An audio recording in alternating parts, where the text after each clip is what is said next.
నిరీక్షణ prayer house మరియు centre సంఘముల తరపున సృష్టికర్త అయిన యేసుక్రీస్తు నామంలో మీ అందరికీ నా శుభాభివందనములు. ఈరోజు దేవుని వాగ్దానం యెషయా గ్రంథం 65వ అధ్యాయం 18వ వచనం.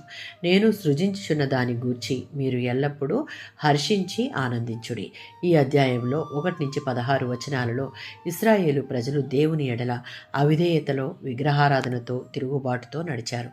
అలాంటి దుర్మార్గులకు వచ్చే తీర్పును గూర్చి ఈ వచనాలు వివరిస్తూ ఉన్నాయి.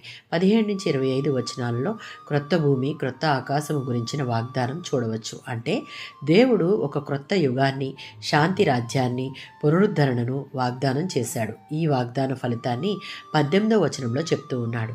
దేవుడు సృష్టించేది మనకు దుఃఖం కాకుండా ఆనందం, సంతోషం, శాంతిని కలిగించే రాజ్యం.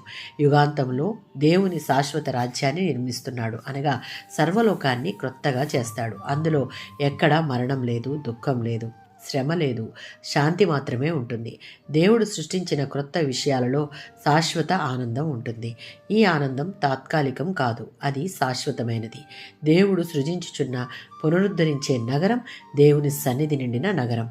ఇది చారిత్రక యెరూషలేమునకు మాత్రమే కాదు, ఆత్మీయంగా కూడా నూతన యెరూషలేమును సూచిస్తుంది. దేవుని రాజ్యంలో ప్రజలు జీవితాలు దుఃఖానికి అతీతమైనవిగా ఉంటాయి. ఆయనతో ఉండడం వలన ఆనందం పొందుతాం. యెషయా గ్రంథం 35వ అధ్యాయం 10వ వచనం. దేవుని ప్రజలను శాశ్వతమైన ఆనందం ఉంటుంది. యోహాను సువార్త 16వ అధ్యాయం 22వ వచనం.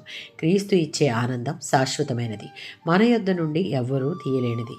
దేవుని పాలనలో నిజమైన ఆనందం, శాంతి, సమాధానం మన సొంతం అవ్వాలి అంటే మన జీవితాలను ఆయన ఆధీనంలోనికి, ఆయన అధికారానికి అప్పగించడమే.